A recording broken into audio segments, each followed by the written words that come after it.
Annie Young-Scrivner is the CEO of Godiva. She is joining us from New York. Annie, thank you so much for joining us.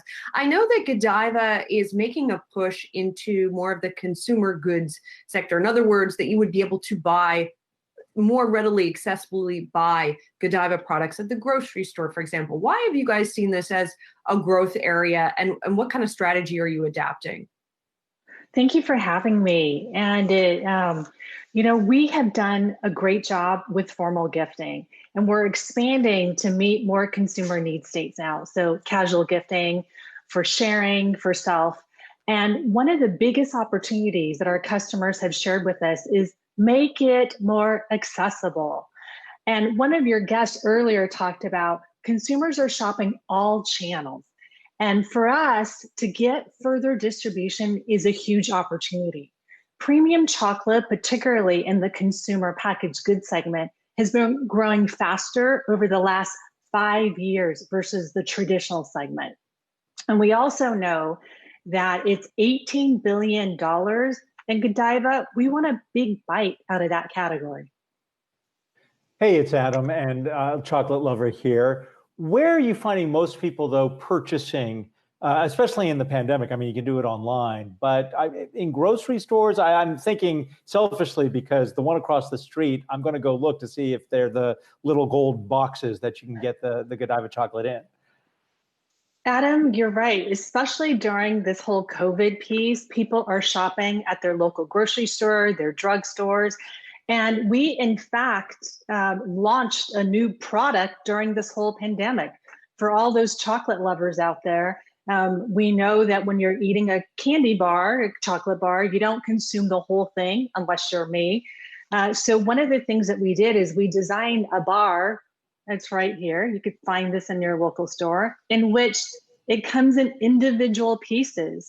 So you can have one anytime, and you could share a piece with Julie anytime.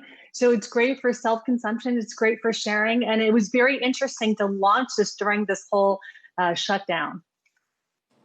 So Annie, I got to ask, you see all of these different companies coming out with new types of chocolates. I eat candy too much, far too much. But they're coming out with all different types of flavor profiles and interesting changes to the way they're wrapping and putting out their chocolates. So I'm talking about like the mainstream companies like a Hershey or something.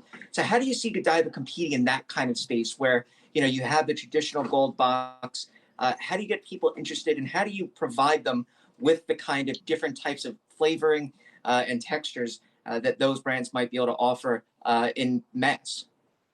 So love the fact that you're eating chocolate, and no one could have too much chocolate. And just remember all the health benefits of that antioxidant every time you take a bite. But what I would say is consumer is craving for authenticity, quality.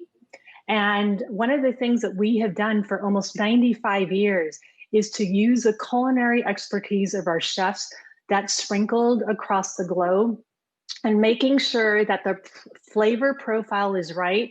But at the end of the day, it is the quality of the ingredients, and it's how it tastes.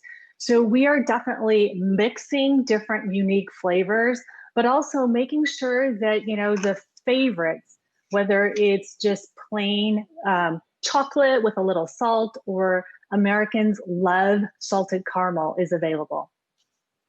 Annie, I actually don't eat too much chocolate by itself, but I actually love Godiva's chocolate truffle coffee. I understand you were previously at Starbucks as CMO, and then prior to that, you spent 20 years at Pepsi. So when you think about transitioning from the beverage industry to now chocolate, what are the other sort of product mix and categories that you're looking at? I imagine that you're kind of having to stay innovative and creative during this time. It's a great question, Melody. One of the things that we've thought about is, as we expand the brand, how do we ensure that we stay authentic? So coffee paired with chocolate makes a lot of sense. We're also getting into teas. And then also with our Belgium heritage, looking at baked goods. We shared with Yahoo Finance about 6 months ago that we're going to open 2,000 cafes. Part of that is to get into these new categories so that we can engage with our consumers more frequently. We've also really opened up our digital platforms to ensure that we can connect. So any of our stores now, you could use our app, You could do curbside, you could do mobile order and pay, and you could deliver to your home. Annie, finally, I want to ask you about Halloween because I don't think there's going to be much of a Halloween this year. I don't know how reliant Godiva is on traffic around that time, but what are your expectations? You know, for us, Halloween is one of the seasons that we have not gotten into. And so for us, we believe that the digital piece and also now the consumer package segments is going to be a big one. We had an extraordinarily strong Valentine's Day, Mother's Day, which we are now leveraging all that data to go figure out how do we prepare for a holiday. We think that digital is going to be a big piece, and where consumers are shopping in the grocery store is going to be a big piece as well. And we're very happy that the malls are reopening now. Annie Young-Scrivner is CEO of Godiva. Thank you very much, Annie. Appreciate it.